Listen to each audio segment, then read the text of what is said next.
straight into the roof of the net. Nice one. Straight down the middle. So a good performance. Hello and welcome to First Sports. The weekend's almost here. Let's get started.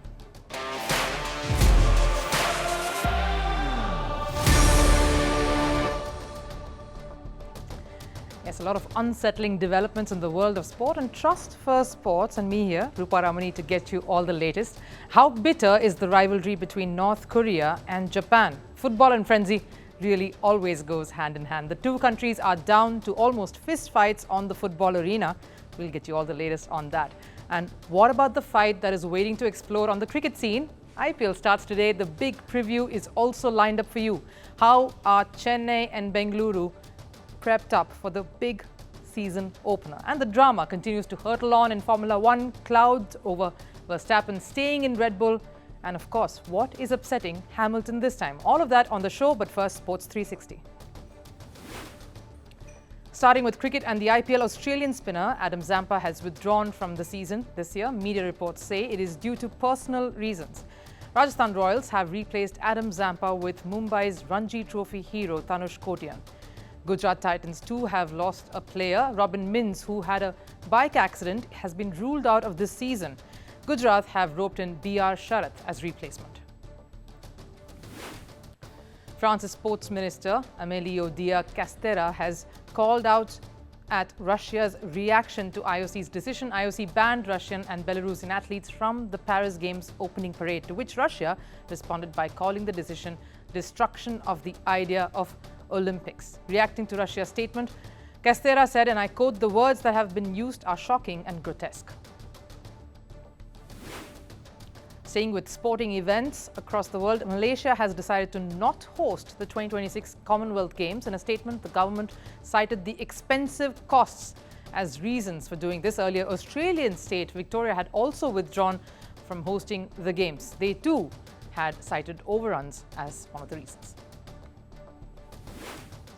India were held to a goalless draw by Afghanistan in the 2026 FIFA World Cup qualifier. The Blue Tigers came close to scoring via Manveer Singh on two occasions. India has now won one, lost once and drawn once in their three Group A clashes. The two teams again face each other in another leg, which will be held in India starting March 26th.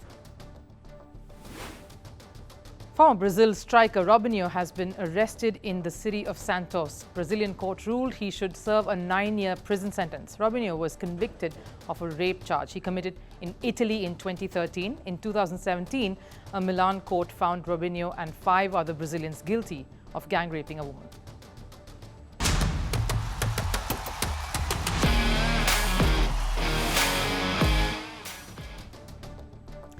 And what a roller coaster of a ride the IPL has been so far. For the first time since 2008, when the carnival began, there will be no Virat Kohli, no Rohit Sharma, and now no MS Dhoni at the toss. The end of an era and the start of some brand new things.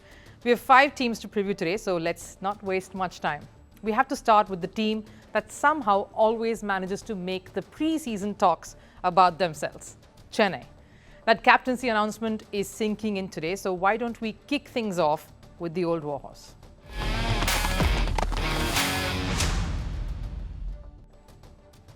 Now, can I even look beyond him? The swagger, the wisdom, and the man who symbolized the old army, who won them the 2018 edition. MS Dhoni's charisma, both in front of the wicket and behind it, is all you need to always keep Chennai in the hunt. As long as he's around, there is little else anyone would have to do.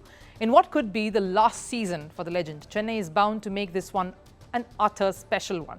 There is no point going into statistics of what makes him key in the setup. Safe to say that the man who led them to 10 playoffs, 5 of those converting to titles, surely knows a thing or two about what it takes to make winning a habit. Something he's sure to pass on to the next generation, which brings me to the king of the jungle.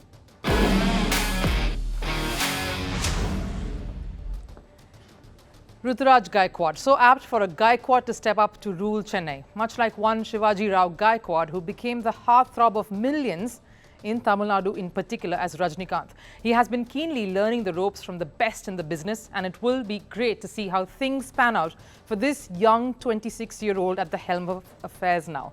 He surely has had experience from running his state side. But can you even get anyone better than the most successful skipper to guide you through a season? Win or lose, this will be a memorable episode for Ruturaj and the Chennai franchise.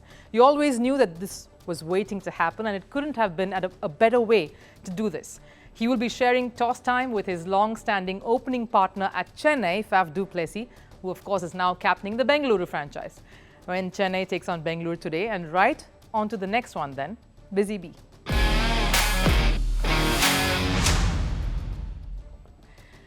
Now, he couldn't take on the captaincy mantle, but he is a leader when it comes to his all-round performance. Ravindra Jadeja was the match winner for Chennai against Gujarat in that final last season, and a lot of those cameos is what is expected of him this time around too. He has the knack of hitting those big sixes when it really matters, whether it is to put on the runs for piling on the pressure later or while chasing down a target to relieve the pressure. He's deadly on the dry Chennai tracks with the ball, and the slinging bat just adds another dimension to it all. Rounding the Chennai watch, of course, let's get on to the new cub on the block.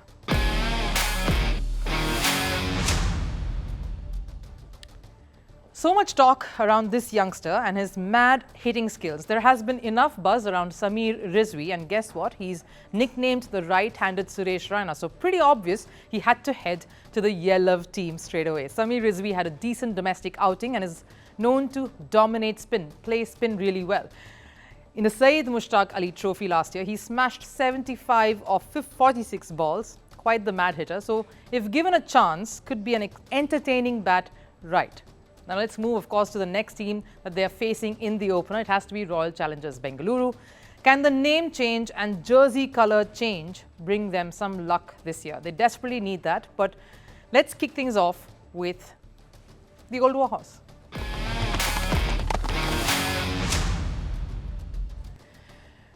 Though Dinesh Karthik was on my mind, I have to give this one to the man who's defying age. He's nearing 40 but looks lean and mean to take this on for years to come. Faf du Plessis is again a very calm leader.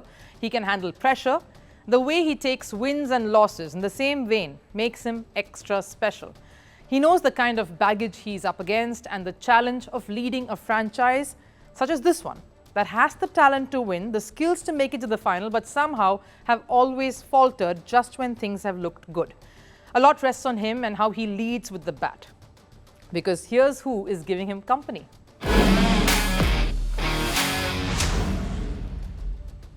Virat Kohli has a thing with South African greats. They are a match made in heaven and they get along like a house on fire.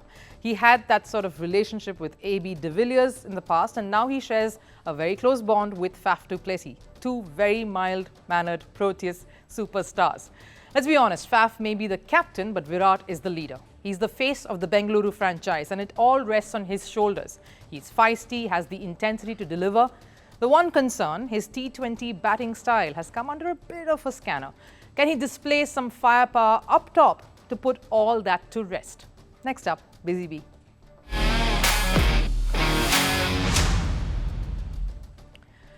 Another worthy candidate and pretty much completing the core of Bengaluru's campaign this season, Glenn Maxwell. Again coming off a mad form, carrying forward from the demolition that he displayed at the World Cup in India, plus rolling his arm over. It's a strong option for the Bengaluru franchise. Barring a few incidents off the field, Maxwell will be in a solid headspace. That's what we reckon. For a campaign that has to make it, Bengaluru does boast of a great batting depth. It is their bowling that could pose some concerns, as we've always been seeing, season over season. Time to move on to the next team, and I'm picking Rajasthan. Let's start with Old Warhorse.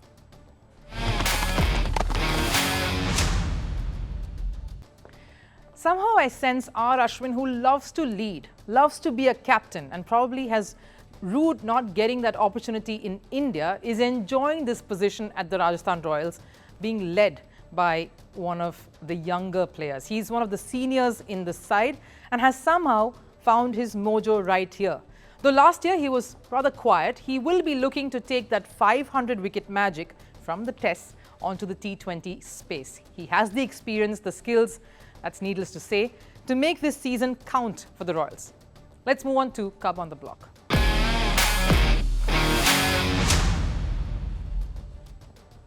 Now, there are a few there, but I had to get to the man who has captured the imagination of so many sports fans the world over. Yashasvi Jaiswal is not exactly the cub.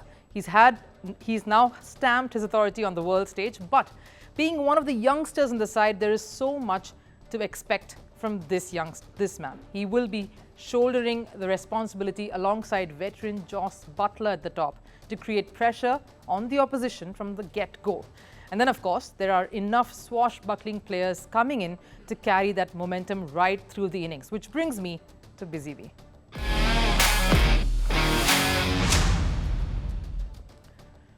I think I'm sticking my neck out for this one because Riyan Parag has been a mystery in that he has always flattered to deceive. He comes in every season with the world being expected of him, and yet he manages to disappoint. It is not a very pretty situation to be in, I admit, but this time he is coming in with a bucket load of runs across domestic tournament behind him, fresh of great form. I say you will see a very different Riyan Parag this season. We round off Rajasthan with the king of the jungle.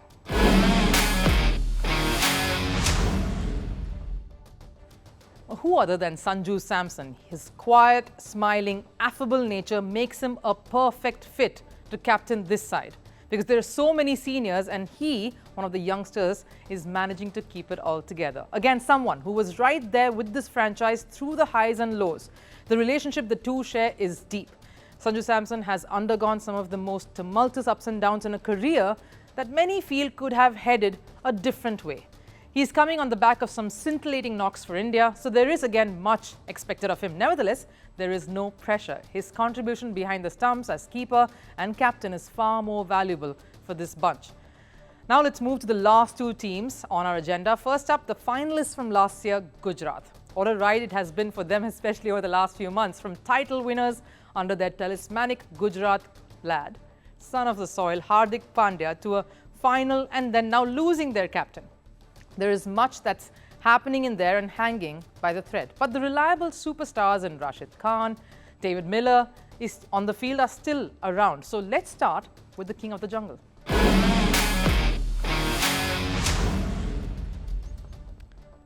As it goes in the animation movie Lion King, you never know the leader you can be unless you are pushed right into it. Shubman Gill would be feeling all of that just now.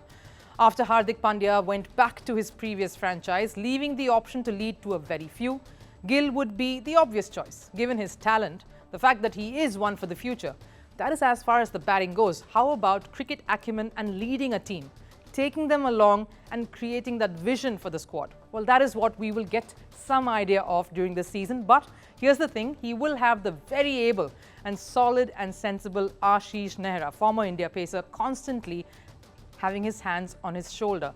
And from having spent some time in that franchise myself, I can say that should be gold to at least get him on his feet. And then, of course, how Shubman Gill runs with it is what we'll have to see. Right then, that brings me to Busy Bee.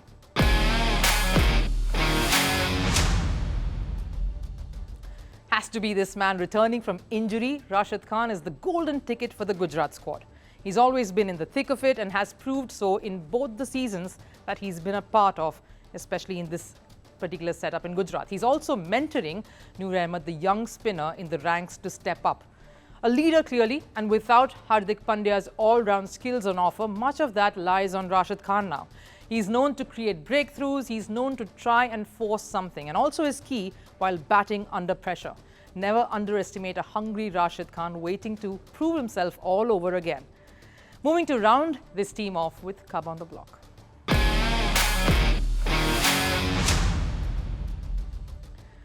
Again, not exactly untested, but Sai Sudarshan, the young lefty, is an absolute solid find. He was part of the batting lineup rather sparingly in Gujarat's first season and then, of course, cemented his place in the 11 after showing his grit and consistency with the bat. He's diligent and has the most solid frame when it comes to batting in the top order. Not the most flamboyant, but his stroke making is all class. This southpaw is again an integral component in that lineup. He will be expected particularly to take some of that pressure off Gill with that added captaincy coming in. So much to expect from Gujarat here this season. So now let's round this off with the last team. Quite the marathon ride this. We go to Lucknow. And we'll start with the big one, King of the Jungle.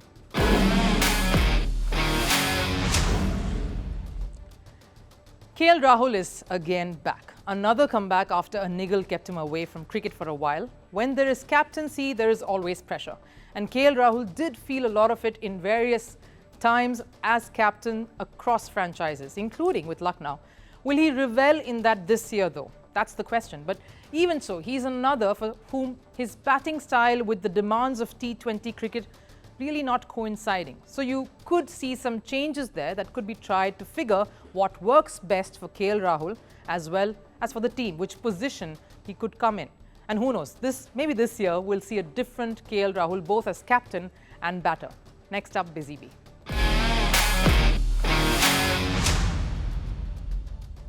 He has a very laid-back demeanour about him, as most South Africans generally do. That is what Quinton de Kock is, but he's sure busy when he's out in the middle with the bat. He loves to get the big scores. So it's not important just to get that starts for his side, but to make those starts count into big ones.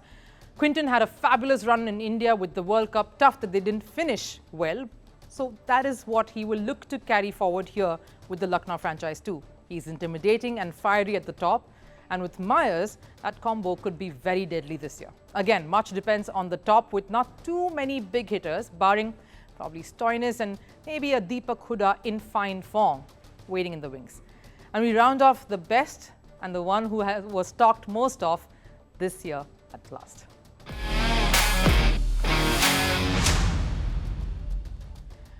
Shamar Joseph. We spoke to him after that historic test win that West Indies registered over Australia at the Gabba.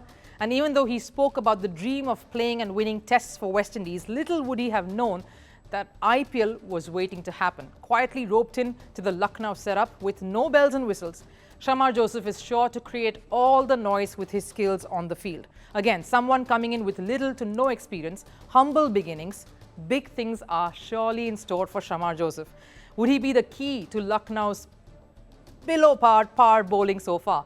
He needs some strict mentoring and nurtured here to become a potent force in the years to come. That rounds off my preview, but here are my picks as well for the playoffs. Mumbai, Rajasthan, Hyderabad. Sticking my neck on the line with this one. And the fourth is a fight between maybe Chennai, Delhi. Oh, Bengaluru as well. Bengaluru is my third, and maybe Chennai, Delhi is a fight for fourth. We'll see how wrong or right I get in a few weeks.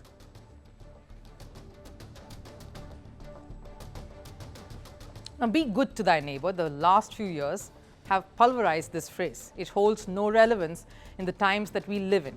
The images you see right here, the latest tension between Japan and North Korea, is proof of that. The two neighboring countries have been conflicting for ages now. Relations between North Korea and Japan were always hostile and practically non-existent. From spying to missile testing, the two nations have been at opposite ends of the spectrum. The same relationship spills onto, sports, which is why we're talking about these two countries in particular. Today, because of what has happened in football. The latest, the home leg of North Korea's World Cup qualifier against Japan that was scheduled to be held in Pyongyang has been called off. North Korea gave the news in a letter to the Asian Football Confederation, and apparently Korea had concerns about an infectious disease currently spreading in Japan. AFC confirmed the cancellation, saying the game will now be held at a neutral venue. Rules suggest that the host country is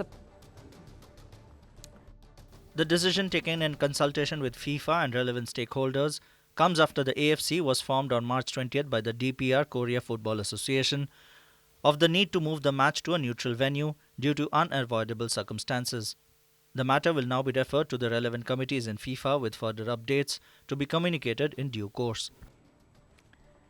Right, rules suggest that the host country is supposed to nominate the venue, failing which AFC will do the honours. But this isn't the first time Korea has stood up Japan after showing interest.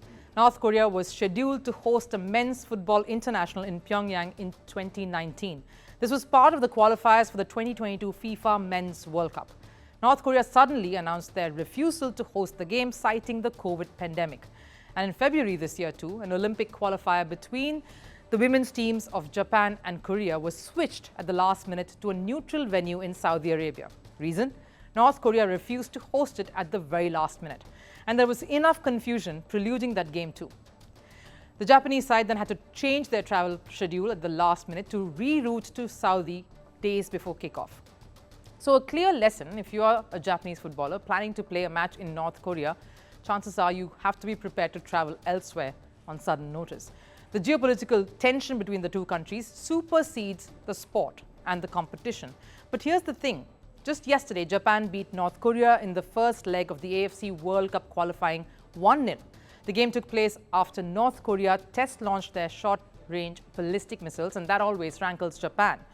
And that affects their sporting ties, or the lack of it. Japan, who's ranked 18th in the FIFA rankings, was bound to win against North Korea, who are ranked many places below at 114 in the world. But here's the thing, a loss to anyone else is just a loss. A loss to Japan, their friendly neighbor, is not just a defeat. Reasons enough to also refuse hosting the second game and leave Japan in the lurch?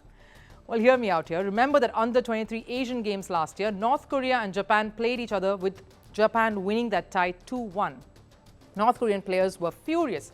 So what did they do? The captain Yang Kuk-chol and his teammate Kim Kyung-sok nearly attacked the referee. They shoved his arm and nearly ganged up against him, the entire team. They were angry at a penalty being awarded to Japan.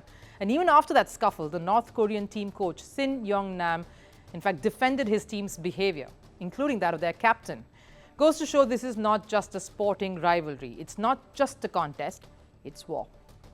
I think sports should be separate, but for this match, I believe it was the Japanese Football Association that said something ridiculous, like there won't be any prize money for North Korea if they win. I felt very saddened by this.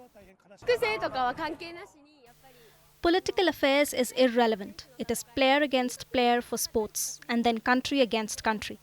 So even though Japan and the US are bashing North Korea for their actions, that is irrelevant. And I think we should look at who wins and who loses fairly. And it crosses over to the women too. When they played each other in Tokyo last month, North Korean fans made loud anti-Japan messages and bathed half the stadium in blood red. But it's not just North Korea who have shown their despise. The fire is not raging from just one end. Japan is equally to blame in the feud. Earlier this week, Japan's foreign ministry warned football fans not to travel to North Korea for the match, a clear spiteful move if there was ever one. In a post on X, formerly known as Twitter, he said, as you know, North Korea takes a hostile view of Japan and travel is not recommended for the general public.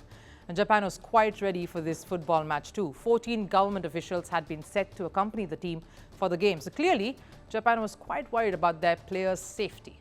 When it comes to footballing prowess though, Japan holds the upper hand clearly. The last time North Korea even qualified for the World Cup was way back in 2010. So when the country intervenes into their sporting functions by these seemingly knee-jerk reactions, all that it does is peg the teams back, in this case, their football squads. And maybe that is impeding their rise and growth as a sporting country. A sport that lives in the fast lane has taken that job description quite seriously and rather literally. Apart from the races, the other facets are coming along just as well, including heartbreaks. So many. Ask Mercedes and Ferrari about it. Drama, uncertainties and controversies looming large. With 2 Grand Prix already concluded, the Australian Grand Prix on the weekend is creating all the buzz. From Max Verstappen's stay at Red Bull to Hamilton questioning the FIA, murmurs of the grid are bound to make the upcoming race even more entertaining. So what can you expect from the Grand Prix Down Under? Here's a report.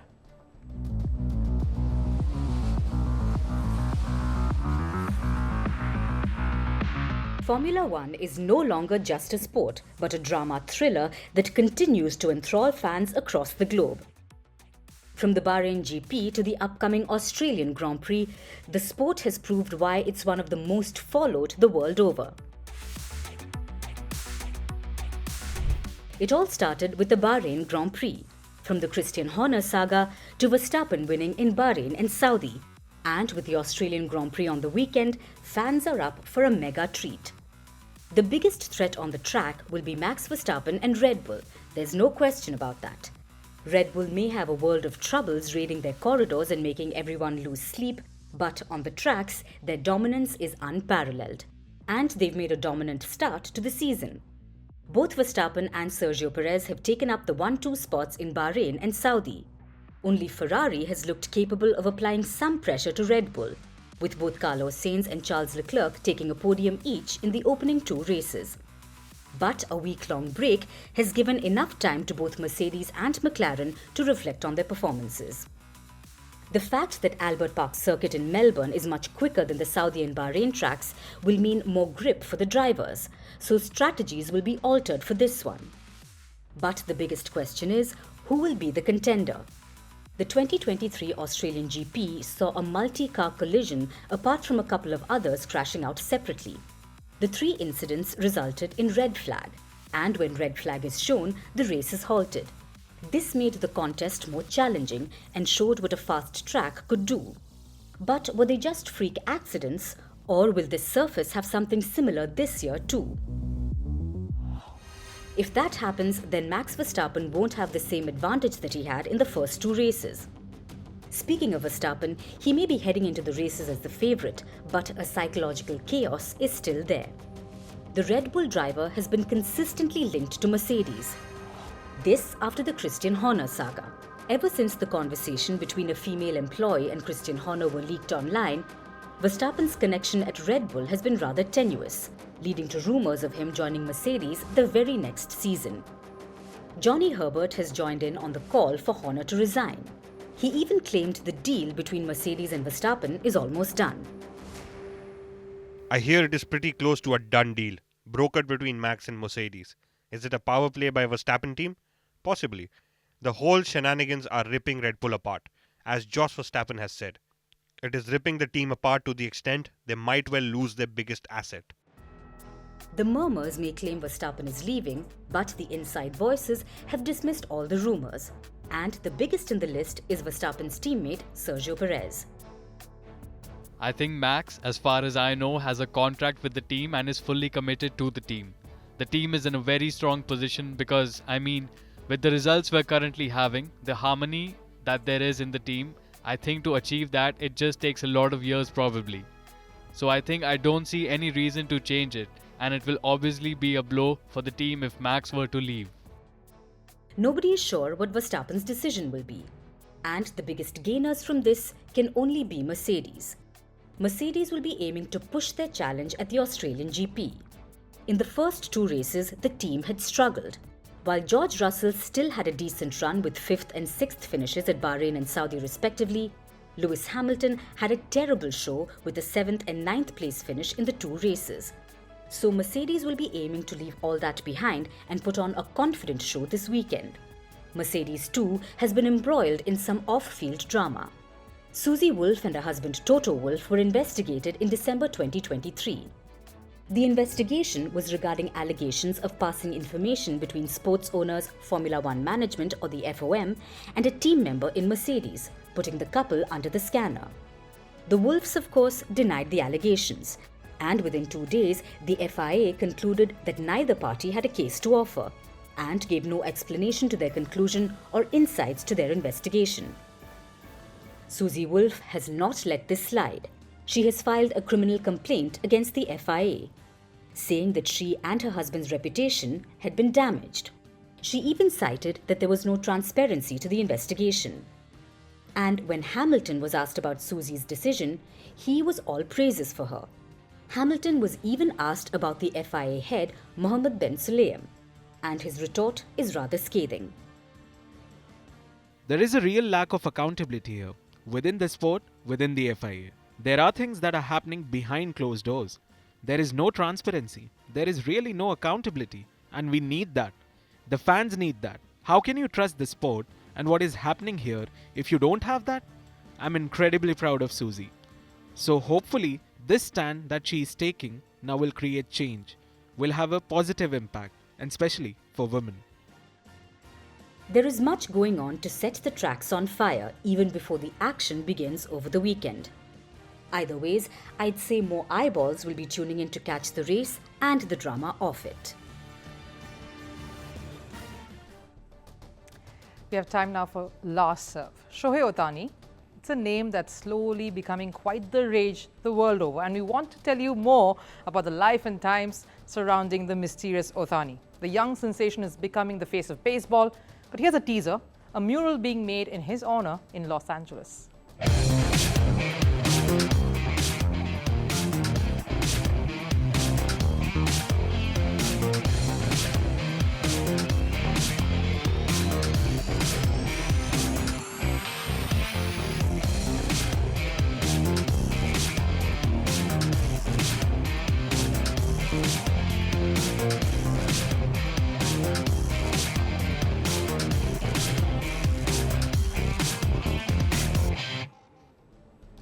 That is some effort. But thanks for joining us here on First Sports.